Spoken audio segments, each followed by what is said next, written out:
Hello, everybody. Welcome to Digital Hammurabi. I think I've unmuted everyone. So, hello, I am Megan Lewis, and today I have with me Dr. Pinar, Dr. Pinar Durgun. I'm talking far too quickly, so I'm going to take a minute and slow down because otherwise this is just going to go horribly wrong. I have Dr. Pinar Durgun with me, who is very kindly agreed to talk to us about death and burial in the ancient Near East, which is a fascinating topic, so I'm sure we're going to have an excellent interview. And at the end, we're going to talk about a project that Pinar is running called Project Visiting Scholar. So that will also be very exciting. Pinar, hello, welcome. Hi. Can you tell everyone a bit about yourself and maybe how you got into the field? Yeah, I'll definitely do that. But I think before I start, I want to acknowledge a couple of things. So I think the first thing is that, as you all know, there are heartbreaking things happening in the areas that we love and study. So I just want to say, I think we all hope that peace and justice will come to these areas really soon. But I just wanted to make that acknowledgement so that we're all aware of things that are happening right now, especially in Iraq. Mm-hmm. And the other thing is that I am currently a fellow at the Met in the Ancient Near Eastern Art Department, but I'm not here to represent the museum or the department in any kind of capacity. So all of the views are my own and my own research. So, those are the disclaimers. To talk about how I got into the field, I guess I can blame my mom for it. She has always been interested in history. She's a nurse by training, but she was interested in history and archaeology. She would always buy us these, National Geographic documentaries and magazines. And I grew up just, learning about ancient Egypt, mummies, tombs, and maybe that's where the whole fascination with death comes from. I don't really know. I wish I knew. But I also grew up in a place called Antalya, which is on the southern coast of Turkey. And there are, classical Roman antiquities everywhere. You go to the beach, there's an ancient harbor, there are ancient sites all over, all around you. So I think just like growing up in that kind of environment also made me really interested in the past. So that's why I went into archaeology. And when I went to my first excavation, I worked in Bronze Age levels. In my second excavation, I was in an early Bronze Age kitchen or food preparation area. So I just fell in love with the Bronze Age basically. So I'm going to talk a lot about the Bronze Age. That is I hope everyone is okay. Oh, absolutely fine. But yeah. Excellent. Thank you. So do you want to talk about any current research you're having, or is there like a favorite? Or you could do like an overview of how one goes about studying death and burial, because that's not something we've talked a lot about before here. I'm a text person, so we mainly deal with text. And burial sites are absolutely fascinating, archaeologically speaking. Yeah, definitely. And texts are a big part of studying death and burial, because in order to understand the archaeological evidence, sometimes you also need to know a little bit about how people think about death, how people feel about the afterlife or things like that. So I think there's definitely this, it is important to kind of combine all those different approaches. Another thing that's important is art historical evidence, which is something that I don't think people have looked at a lot, especially in the study of the ancient Near Eastern practices of death and burial. So at ASOR, actually, I'm going to talk about, why don't we have a lot of images of death and dying in the ancient Near East? So I can talk a little bit about that. Please, as well. Yeah. No, that would be great. I think the first thing I should start with is this, I don't know, this question or this argument that people have about Mesopotamian ideas about afterlife versus Egyptian ideas of afterlife, and how Egyptians seem more, optimistic about death and afterlife, whereas the Mesopotamians are more pessimistic. I feel like the Egyptian view is more. It seems like they put more thought into it. Right. It seems like that, but I think the one thing that's common is that there is a lot of anxiety around not knowing what's going to happen when you die. And the Egyptians, try to cope with it in different ways, and the Mesopotamians are trying to cope with it in different ways. But I don't think there's like this like stark contrast of like optimistic and pessimistic. I think there's a bit of kind of bias that comes from the archaeological evidence as well. From Egypt, we have tombs, pyramids, mummies, all these things that are associated with death. But in Mesopotamia, I mean, archaeological evidence, it exists, but it's not, in terms of quantity, it's not comparable to Egypt. And you don't have these huge monuments. Like right. the pyramids, of course, are giant tombs, and you you really don't have that. Yeah. But in Mesopotamia, I think we still have enough references made to these like ideas of perceptions of afterlife. The Epic of Gilgamesh is one of the best stories about death and dying and this anxiety of that you're mortal and that you die. So I think there is evidence, but they're just different. And I don't think it's a pessimistic versus optimistic view of death. I think everyone is afraid of death. I think we can all relate to that. There's a lot of anxiety of not knowing what's going to happen in the afterlife, and it's just a different kind of coping mechanism, I think. I guess some of the other things that I can talk about is what I see in terms of, in different time periods, these like common things that happen over and over with death and burial. So as I said, I mostly do the Bronze Age, but I also delved a little bit into Neolithic mortuary practices. And some of you may know these plastered skulls that we have from Jericho and other places, especially in the Levant or southeastern Anatolia. And if you look at these things, this idea of kind of continuing these connections with the people who are dead, or your like ancestors, basically, I think we see that over and over again across the history of the ancient Near East. I think people want to have these connections with the people who are dead, or who are gone, and that kind of takes away a little bit of the anxiety. If you think about the Kispum rituals, for instance, that we have later on in Mesopotamia, those also talk about how you should be taking care of the dead. You should go to their chapels, to their tombs, and leave offerings, say their name. And all of these things are kind of like, you make sure that when you die, people will take care of you, and they will give offerings so that you can have things in the afterlife. I think it's the same thing that happens like across cultures even, and across time periods. And I see that. Oh, sorry, go ahead. No, I was just going to say, it feels like the remembrance and the continuation of the memory of this person who's gone. The Kispum ritual, for those who don't know, you basically go and pour out like libations and leave food offerings for the people who have died. But it's like the remembering is of paramount importance. Yeah, definitely. And I see the same thing in Anatolia as well. So usually, today when we think of burials, we always think of something like you put the body underground, you close them up, and it's done, right? Like we don't really have these like interactions basically, or like continuing relationships with the body itself or with the burial itself. But that was really not the case in the ancient world. I mean, people went back to cemeteries, they left things. So we have, for instance, in Anatolia, in a couple of cemeteries, Middle Bronze Age or late Bronze Age pottery found in early Bronze Age cemeteries. So people are coming back to these places even if they don't remember exactly who's been buried there.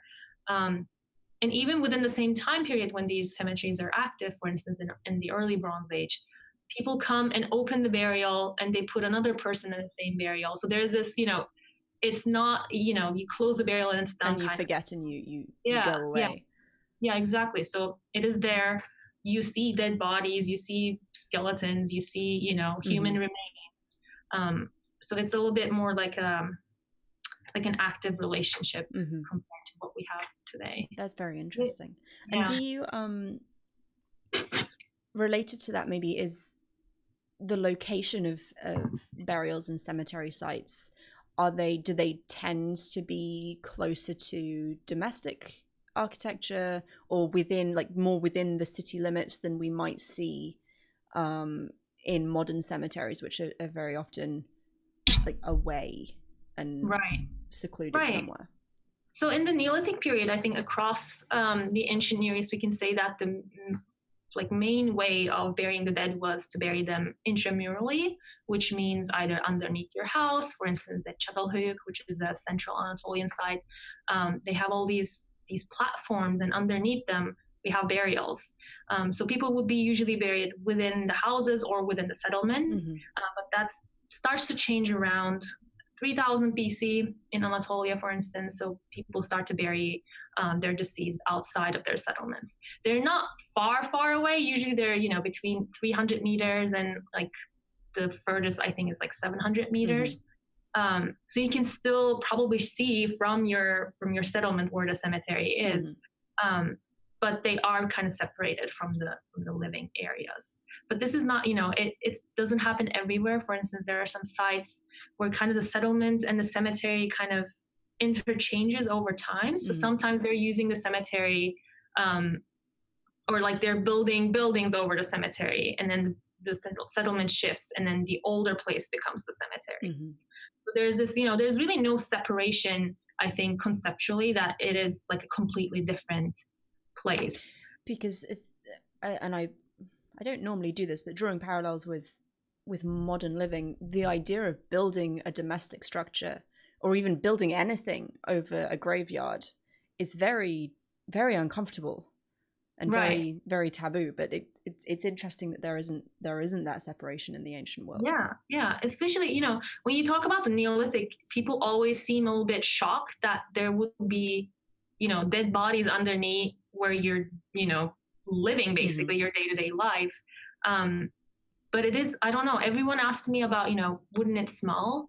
Wouldn't it smell bad? And I don't really know if, the smell would actually come out, because most of these places, especially in Çatalhöyük, they're plastered over and over once, you close the burial. So I don't know if it would smell. I really have no idea. Someone should do some sort of, experimental archaeology with this. But there is really, this idea of burying people underneath houses doesn't really go away, even after the emergence of extramural cemeteries. So we still have babies and young women still being buried within the settlements, even when they have an extramural cemetery.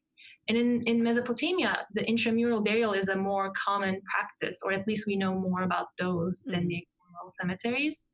So, for instance, in the Old Babylonian period, we have, these like family chapels almost kind of connected to houses.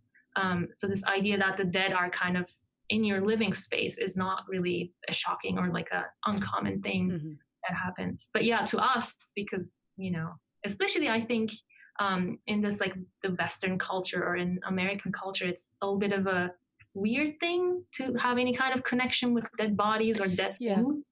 You kind of want to, stay away from it. But yeah, it wasn't really the case in ancient East. Fascinating, thank you. So what kinds of ways, apart from the like the location, were there like lots of different ways in which people were buried? So like a standing tomb, or digging a giant pit, or massive jars? That's definitely not a leading question.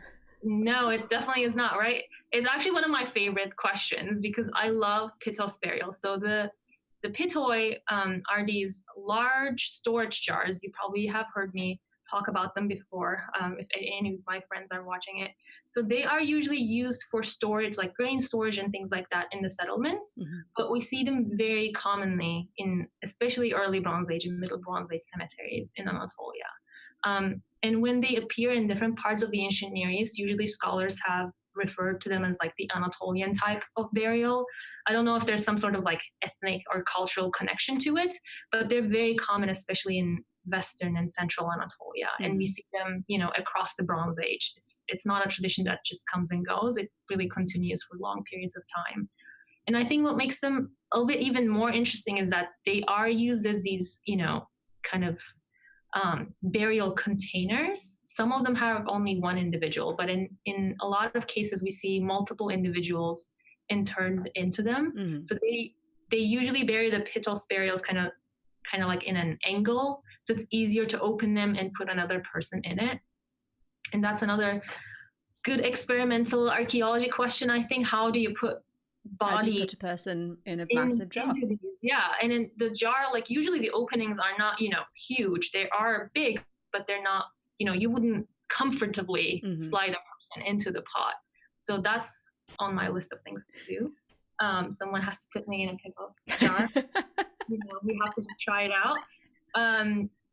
But yeah, so pitos burials are common. I mean, jar burials are also another thing that we see across the Mediterranean and also the ancient Near East. And babies and infants are usually put in these like smaller jars. I don't know if the idea starts there, and then later on, adults are also buried in pitos jars. It's possible. But yeah, so pitos jars are like, I think they're amazing because usually they are, people usually refer to them as like burials for ordinary people because they're jars, right? But I think that's a little bit misleading because making a jar like that will take a lot of time. And also then you have to carry the jar from wherever it's made to the settlement or to the cemetery, which is also not an easy thing. They can go up to 2 meters. So it takes, when you look at excavation pictures, you can see at least like 5-6 people are needed to lift one of these things. So that also adds to this like kind of communal aspect of burial practices. You have to do it together with other people. So I think that makes them even more interesting to me, at least. Is there anything distinguishing, the burial pitos jars from the jars that would be used for storage? Is it, or are they probably just made by the same people and used for different purposes? That's a good question. So some of them, I think the ones from Karataş, which is actually really close to my hometown, Antalya, they have found pitos jars that had some, wear and tear. So they weren't like brand new jars. But I don't really know if there's any kind of, I don't know how we would know if they were actually like specifically made for the burial, and then like you just like keep them in your house, use them for storage, and then when you die, you're buried in it. Or, you just use the one that's not being used. Like, I don't really know, but I think that's a really good question. And some of these pitoi can have like decorations or some images even of animals or plants and things like that. They're not very common, but they do exist. So I don't really know if there's an idea of, you take your pitos with you. But that would be great to, find out somehow. That would be interesting. Kind of like the slightly morbid version of a hope chest. You're given one as a child and you just keep it. And then when you need it, it's there. Right. Very interesting. So could you maybe, and again, this is tricky just going on archaeological evidence, so obviously there's going to be textual information in here as well. Could you maybe speak a little bit about beliefs, afterlife beliefs? Yeah, definitely. So for Anatolia, unfortunately, we don't really have that kind of like text that explains what happens in the afterlife, or, the gods of the afterlife. And the main texts that we have from Anatolia are the Hittite royal funerary ritual texts that I talked about at the margins conference. So they basically lay out the process of the ritual if a king or a queen dies. So they say, on the first day we do this, on the second day we do this. Unfortunately, we don't have the last day really, so we don't know like how they bury, like how the ritual ends. But in Mesopotamia, we actually have more texts that talk about this idea of the afterlife, like how it is, or like how it's like once you die. And I think these ideas about like this pessimistic view come from these texts mainly, because they talk about, it's a place that it's dark, there's no light. You eat clay for food, you drink mud for, your water. So it's a little bit of a sad place to be. But I think like part of that is that because, it is, you don't know what's going to happen. So again, this like anxiety that like if your children or if generations coming after you don't give you these, this kispum rituals, they don't give you offerings, then you will have to eat clay and you have to drink mud. So it is important that you have, sons and daughters who would take care of you once you're dead. And the Epic of Gilgamesh kind of talks about this idea. We also have Death of Urnamo, where they kind of line out the objects, for instance, that you should take with you in order to give all the gods when you're passing to the afterlife. What else do we have? We have some administrative texts that kind of talk about the types of burial objects.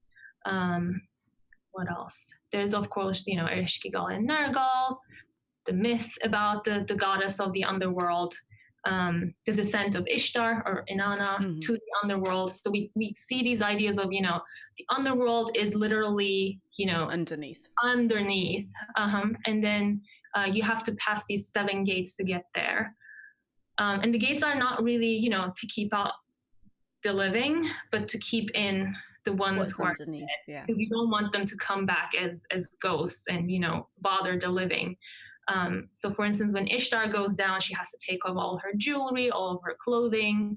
So you basically go there as kind of stripped off your living power or your living energy, whatever that is. And then I think there's a section about Gilgamesh and Enkidu goes to the underworld to fetch the ball or whatever, escapes into the underworld. And Gilgamesh warns him to not wear shoes, for instance, or to not have clean clothes, or smell with oils, like good smelling oils, because apparently those things are things that they associate with dead people. So there are these small snippets of ideas how the underworld looks like, or what you should be doing if you're passing through, or what you should not be doing if you don't want to be going into the underworld.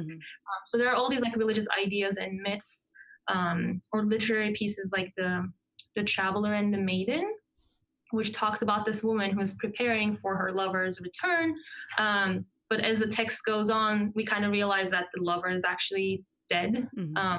So she does all these rituals around his dead body, cleans him and anoints his body with oils. So we get a little bit of an idea of, what is the religious idea kind of surrounding what you should be doing when someone dies.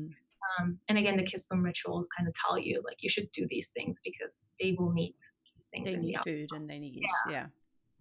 Excellent, thank you. We actually have several questions already, so if you're happy, I'll dive right into those. Which means that if some of them need more elaboration, we've got plenty of time to go on. So Beej, and I think I mentioned this to you last week. So for those who have not seen it, Pinar was at the Margins conference last week in Brown, and the video of her talk is actually up on our website. So if you feel like experiencing an academic conference, you can do that. But I mentioned this to you last week. Beej says, what do you think of the idea that jar burial is a form of rebirth, so envisioning the jar as a womb? Yeah, I think that's a great question. And I don't think, we can say for sure that there was an idea like that, because we don't really have the text to tell us any kind of ideas about death and afterlife. But I think it makes sense just because, the shape of the jar is very humanoid. And in some cases, we actually do see some jars that have, eyes on the neck, or the handles kind of look like arms. So there is this idea, or there are even jars. They're not burial jars, but they're just jars used in general in the settlements, and they have cubic triangles or breasts kind of insides onto them. So I think there's this idea that pots kind of look like people. Which is not that far-fetched, because as archaeologists we refer to them as the neck of the pot, or the the shoulders and, the shoulders or the lip of the rim. So it could be that could be one of the reasons why they like that type of burial. But then the question is, we also have burials that are just simply simple inhumation, so basically buried in a pit, or these burials that are buried in a pit but then surrounded by stones. So do those have different kind of ideas about afterlife? If we, agree that this is actually like the human body, it's kind of like a rebirth, going back into the womb or something like that, then what do these other ones tell us? I don't really know if there's a way that we can find out, but I think it's a great idea. It could be some sort of association with giving birth, or going back into, earth or the womb. Which could be represented by the pittos. Yeah, that's a good question. Thank you. I was also thinking, as you were talking earlier, that my initial thought of jar burials was that's really odd. But in a region where actually timber can be hard to come by and expensive, and clay is somewhat in abundance, if you need a container for burial, you're not necessarily going to build a casket like Western cultures would. Yeah. So make a giant pot. Why not? Yeah. But also, making a giant pot is not easy. Not easy, yes, true. You can just bury someone in the ground, and they do that too. But then there are these jar burials, and in some cases they even build little, stone walls that are kind of like the burial is inset into the wall. Mm-hmm. So they are going out of their way to like make these, which I think are elaborate burials, Mm-hmm. instead of, if you compare it to just burying someone in a pit. So there must be some sort of, ideological. There's a reason behind it. Yeah. Yeah, but I wish I But knew. what it is, Yeah. we don't know. Thank you. Archeo Lilith says, you mentioned saying the name of the dead as part of a ritual. I'm wondering if there's a connection to Egypt, because that's a very central thing in Egyptian death beliefs. I mean, there could be definitely a similar idea, and one of the things that I think we look at these cultures as like separate things, but in some cases there are similarities, and it could be just because of contact, but it could also just be a human thing, right? Like we all bury our dead, we all get sad, we all mourn for our dead. Mm-hmm. So these like similarities don't really surprise me, or it doesn't really raise the question, like does it come from here or does it come from here? It's a natural reaction. Mm-hmm.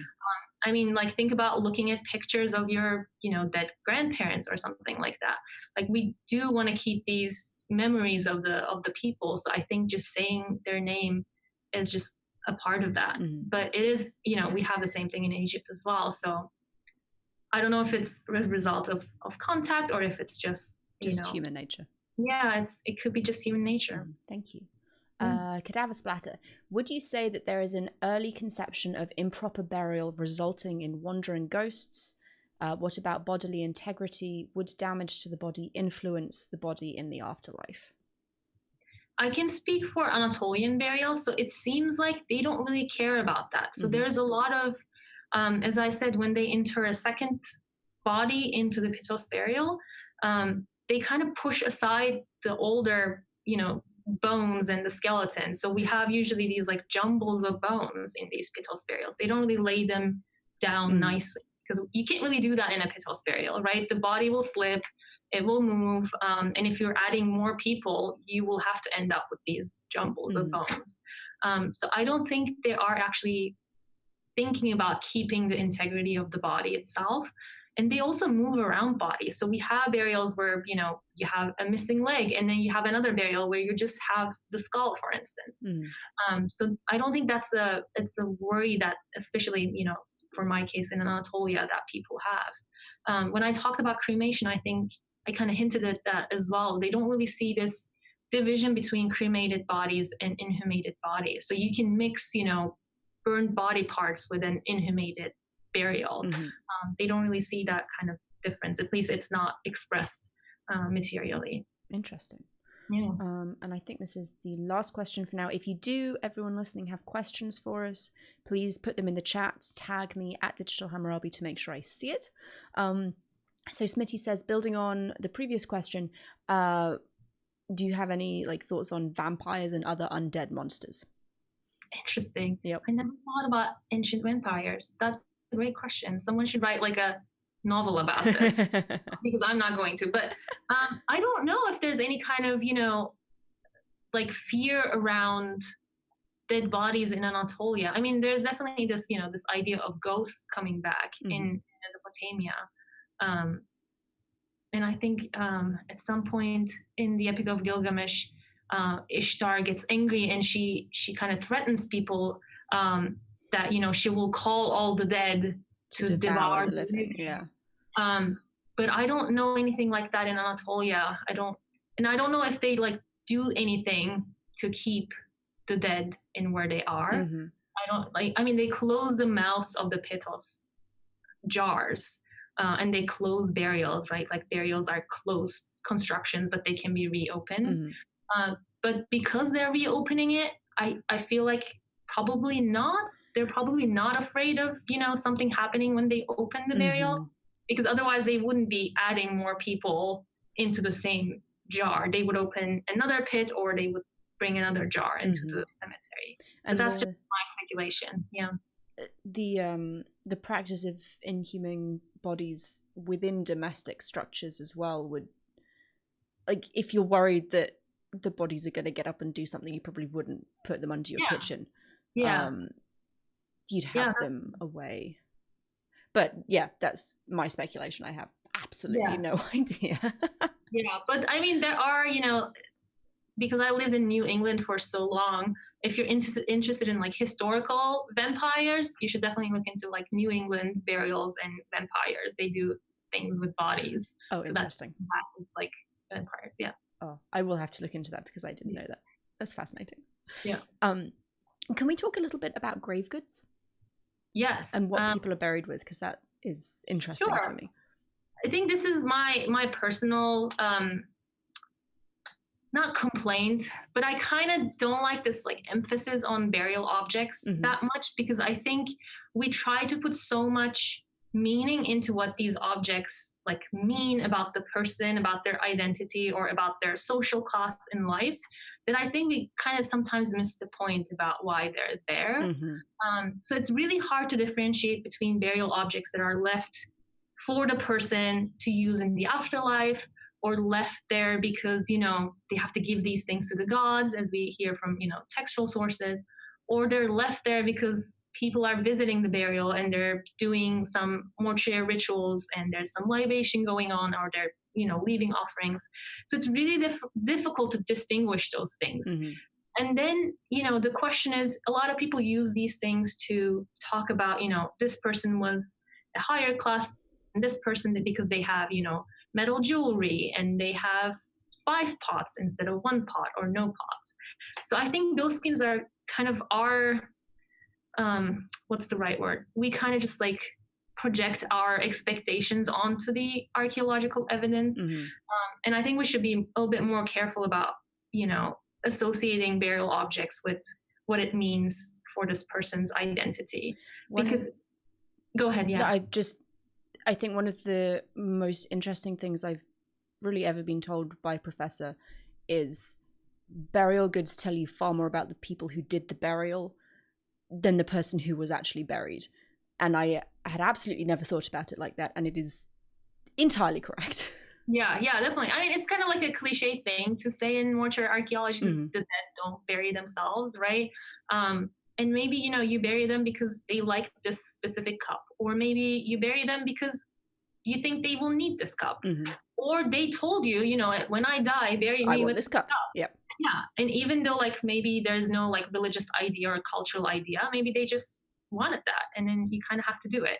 So, and then there are also, we know from, for instance, ethnographic examples that sometimes people create these imagined like identities for the dead person, and they kind of establish that with burial objects, but that doesn't mean that they were that person when they were living. So I don't really agree with these, associations between, these like chiefly burials or warrior burials, or I don't know, like princess burials, and then they turn out to be males. Like all these associations seems a little bit artificial to me. Unless you have, a good reason to assume that this belonged to this person because there is a seal with their name on it or something like that. But yeah, burial objects are a little bit tricky, I think. And if you look at, what we find in burials across the ancient Near East, it's usually similar types of objects. We see pottery, especially, like drinking vessels, serving vessels, or things that you would use to pour things. There's jewelry, like personal ornaments, or things like, weapons like daggers or mace heads and things like that. But there's a really interesting study that came from Anatolian early Bronze Age objects, and they did this study on the metallurgy itself, so the metal objects that were coming from these burials, and they figured out that the actual, like the alloy, the copper alloy, was not like a strong alloy, so you wouldn't be able to use any of these objects for their intended purpose. So it's possible that these objects were just made specifically for burial, like the, going back to Egypt again, like the Egyptian like models of plows and things. Yeah, something like that. Or I talked in my talk a little bit about this. You break objects, you bend them, you crush them. So if you want to do that, you probably need a softer alloy, because it will be really hard to put a bronze cup and then bend it. So it's possible that people are making things just for the purpose of the burial itself. Very interesting. Thank you. We do have a couple more questions. Sure. This is an observation more than a question, but it's a good observation. Beach says, I would think a lot of these burial practices would simply be to keep animals from getting the bodies and bones. I think that's in relation to our conversation about, are they afraid of the dead getting up and walking around? That is a good observation.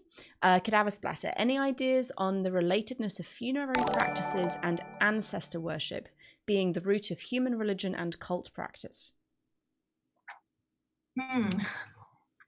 That is a big question. It is a big question. So I'm trying to think of like good examples. So maybe we can go back to the Neolithic plastered skulls. A lot of people have called them, you know, ancestor cults because they basically wait for the body to decompose and then take the skull and then use clay to kind of reconstruct these like facial features. So they add a nose, they add cheeks, and they add ears. And then in some cases they paint them. They put, you know, shells as the eyes. So they're trying to recreate this image of a living person on these, you know, skulls basically. And it is possible that, you know, you want to keep an image of the deceased person with you, or like for the community, because they don't have, you know, photographs like we have. So you want to keep some sort of like idea of this deceased person. And some people have argued that, you know, after generations, the people probably don't know exactly who this person is anymore, but it is an ancestor and it is an important part of their identity. It's possible that, you know, the reasons why you have these like interactions that we have in the Bronze Age with dead bodies connects to this idea of, you know, we continue these bonds with the people who are gone. I don't know if it's the origin. I mean, the origin may also well be, you know, keeping bodies away from animals and from scavengers and things like that. But, you know, we don't really know exactly why it started or how it started. But yeah, there are these, you know, early Neanderthal burials, for instance, from ancient Near East. And one of them was very interesting because at the time, I think it was found in the 70s. It's called the flower burial. So they found some, you know, remains of plants and things like that. And some people have argued that this was an evidence to show that the Neanderthals had these symbolic, you know, practices, which was not really expected from Neanderthals in the 70s. I mean, now we know that they're very closely related to humans, and, you know, they did symbolic practices. They did jewelry, they made jewelry, and they had burials. But at that point, it was like, you know, a shocking revelation that Neanderthals would bury their dead. You know, things like flowers and things like that. Interesting. Yeah. Thank you. Archaeolilith again, are there any hints at personal burial goods, like dolls for children, or things that are more individual in nature, and is there even a way to determine this? That's a good question. I think seals could be, maybe. I mean, it's also possible that you have someone else's seal or you bury someone else's seal with this person. I think unless we find like a marked burial with the person's name and then marked objects with like that same person, name, yeah, it's really difficult. And also, again, because they're going back to these burial sites and opening burials and putting another person, it's possible that that object was intended to this person instead of this other person who was buried there. So it's really difficult to find out those things. And in some cases, you know, people have tried to associate, for instance, animal sacrifices that exist in a cemetery with certain burials. But even in those cases, is it a sacrifice for all the dead people? Is it a sacrifice specifically for that person or for that burial? Like a family burial? We don't really know. So those kinds of questions, I think, are harder to answer without text. Identity is really, it's such a difficult thing to get at without being able to actually just jump in a time machine and go back and have a conversation with someone. Yeah, definitely. And I think burials are kind of seen as this kind of like black box where you just like seal the identity and like when you find it, oh, this is the person and this is all their objects, but it's really not like that. It's way more complicated. Yeah. We have Cadaver Splatter again, going back to ancestor cults. What about remote dead ancestors being the sources for divine pantheons? I often puzzle at the name Enlil, for example, and if it meant Lord Phantom. I don't really know. Yeah, I'm not sure how we'd how we'd actually get at that, because so much of our textual information about the gods is so much later. So getting to an origin is it's really hard. difficult. Yeah. And if you think about it, like everyone has an ancestor, right? But how, like, which ancestor you're picking to associate yourself with is another question. And I don't think we can get to that kind of detail from archaeological evidence or even from textual evidence. It's a good question, though. Thank you. Yeah, it is a good question. Would you like to take a few minutes and talk about Project Visiting Scholar? Oh, yeah, I would love to talk about Project Visiting Scholar. So a couple of years ago, I started this database project, which is really as simple as that. It's a database where you can sign up to be a host to host students or early career scholars, or scholars with low income, for instance, who are planning to go to a conference but they don't have the means to pay for a hotel, for instance, right? Because going to an academic conference is really expensive, and if you're adjuncting, if you're a student, if you're a researcher with limited funds, you don't really you can't really go, but you are the person who really needs to go, because you need to establish these networks. You need to present your research so that people know about your research. So I thought it could be maybe a helpful thing to do, to have this database where you can look up, okay, let's say I'm going to Chicago. I'm going to look up who is a host in Chicago, and then just email them and ask them if they're available, and just stay in their guest room for like 3 days instead of paying for a hotel, which can get really expensive if you don't have the means. So it started as that. And then I think one of the things that I realized was that academic conferences are also very exclusionary, for lack of a better word. So I wanted to, do something about making conferences more accessible, more inclusive. So I created actually recently this checklist where you can basically check off things to make your conference more accessible and inclusive. And they're really basic things that I don't think anyone should have even made a checklist. I don't think I should have, You shouldn't have to do it, but it needs saying.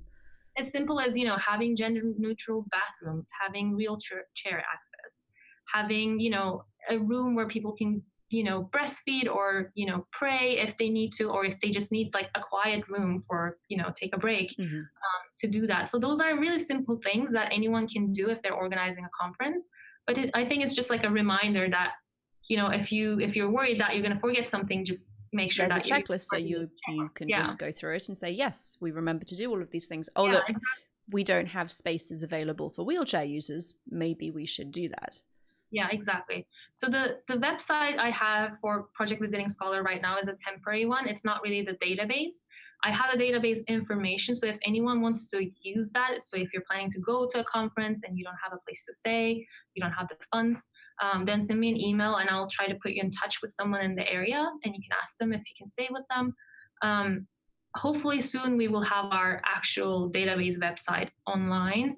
There are a couple of legal things we needed to do. For instance, we want to have a sexual harassment policy, because you're going to go stay with this person that you probably don't know, and this other person is going to come stay with you that you probably don't know. So we want to protect everyone who's involved in the situation. So we're working on a couple of legal issues, but hopefully soon it will be live, and then you can just there will be a map. You can just like click on wherever you're going, and then it will give you the list of people who signed up to be hosts. And on that website, I'll send you a link, and you probably can pull it up. You can sign up to be a host as well if you think you have a guest room and you're happy to have other academics over. It's also a great way of networking, right? You're going to meet. It's not just for the ancient world disciplines. It's open to everyone. I have about more than 200 hosts from about like 20 different countries. So if you're going to Norway, there is someone who signed up to be a host. So you can sign up as well and help other academics go to conferences. Fantastic. It's a very, very important, very worthwhile project. And you have a travel grant as well, don't you? Yes. So we gave our first travel grant this year to the At the Margins conference. We're happy to have a student who didn't really have any kind of institutional support to come and attend the conference. That's the other thing. When you don't present at a conference, you usually don't get funds from your institution. So if you're in that situation and something that's really connected to your research, what do you do, right? You've got to pay for it yourself. And exactly. So we started to give out a travel grant. And this one was just, it was kind of, it worked out with the At the Margins conference, but we the project is just me, my sister, and a friend who does the website design. So if anyone wants to help us out and, you know, help kind of build this travel grant money so that we can give it to students and early career scholars who need it. We don't have a donation button or anything right now, but Megan kindly offered that you can make your donation to Digital Hammurabi and they will help us out later on once we have the donation button. So if you want to help Pinar get together money to ensure that students, early career scholars, those on limited incomes can attend professional conferences, and I cannot emphasize this enough, these are essential for building a career. If you want to be an academic, not going to conferences is just not an option. So if you want to help her make sure that those who can't afford to go by themselves have some kind of resource, please send us a donation. You can send it to our PayPal, which is digitalhammurabi@gmail.com. In the, like, there's a little note section. Please put for Project Visiting Scholar. I will put it aside, and as soon as Pinar has an account that I can pay the money into, it will be sent over to her. So thank you in advance. Yeah, thank you. Yeah, that would be very, very helpful. We have one more question. Yeah. If anyone has other questions for Pinar about burial, about death, about Project Visiting Scholar, please put them in the side chat. If not, then I will let her get back on with her Saturday afternoon. But cadaver splatter, are there any common features in the burials you've studied that indicate awarenesses of the possibility of ghosts and means within the burial to prevent them from bothering people? Lots of ghosts today. Yeah. No, it's almost Halloween, so it makes sense, right? In Anatolia, that's a good question. I don't really know about Hittite texts that talk about ghosts. I have to ask other Hittitologists who know the text better than I do. But in terms of the archaeological evidence, I don't know what you would find. A big sign like Ghostbusters have. Right. Or just say no ghosts. Yeah. I don't know what maybe we do have it, but we just don't know how that would look like. So we don't know how to interpret, certain objects or certain, setup of objects or something like that. It's possible that we do have those, but I don't really know. Don't know, yeah. Yeah. And it would be fascinating if we could work it out. That would be very interesting. But exactly how we do that. I don't know. So many mysteries today. Yeah, it is so many mysteries. And I don't know if all the ghosts, in Mesopotamian texts, like they talk about these kind of bad ghosts, but I don't know if all the ghosts are bad necessarily. Bad, right? Yeah. And it's interesting. I haven't done masses of research into ghosts. I should now. But my general sense is that ghosts are people who have not fulfilled their social obligations or have been stopped from fulfilling social obligations. So like the Lilitu ghost is women who died young and weren't able to marry and have children. So it doesn't seem like there was a fear of just general people becoming ghosts, but there was like a specific trigger maybe for ghost creation. Yeah. Or if you're not doing your part and not doing the things that you should be giving to that, maybe then they'll come and but in Anatolia, I don't really know. I should look into this. Yeah, this is a good idea. And final question, and then I think we will wrap this up. But Rhonda says, how do we reach you to sign up for Visiting Scholar or ask questions? For Project Visiting Scholar, there's a website, so that there is like a contact me kind of tab that you can just send me an email. There's my email on that website as well. Project Visiting Scholar is on Twitter, so if you just search for Project Visiting Scholar, you can find us. And I usually try to update it with conferences that get certified for completing all the checklists, or if we have a travel grant, I announce it there as well. So Twitter is probably a good place to look at, and our website, our temporary website, is a good place. And I will put links to all of those things in the description to the video pretty much as soon as we're done. So if you do want to contact Pinar, you'll be able to do so within the next 20 minutes. That's great. And I also, if you're in New York and if you want to talk about death, I'm at the Met, so send me an email and I would love to have, coffee or tea and talk about deaf people and ghosts. I wanted to, have a more exciting background somewhere in the museum, but it's a very busy time of the day. So none of the, coffee shops or none of the like sitting areas are available at the moment. So unfortunately, you have to look at it. But if you are interested, I am at the museum. So send me an email. Wonderful. Thank you very much. Is there anything you want to add to this very long and varied conversation? Not really. I think just talking about death, I think it kind of helps us to see our own anxieties about death as well. The kinds of questions that we have about ancient people, like how they bury dead or like how they think about the afterlife. So I think it gives us a chance to reflect on what we do today as a society to, how we treat our dead. So if you're interested, there are these really great resources about this like positive death movement, the Order of Good Death, and they have blogs, they have podcasts, and they talk about how we shouldn't be treating death as like a taboo topic, and we should be talking about it. We should, kind of prepare ourselves for the death of ourselves or people around us. Mm-hmm. So if you're interested, there are lots of resources about that out there as well. Thank you. I will put some of those links, in the description, and I will follow those up myself because that actually sounds fascinating.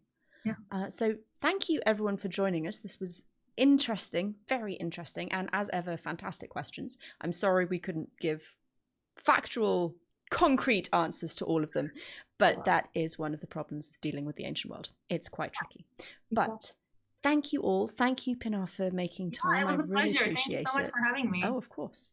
I don't really have any announcements. So everyone, until next time, resist poor scholarship. Always ask, how do you know that?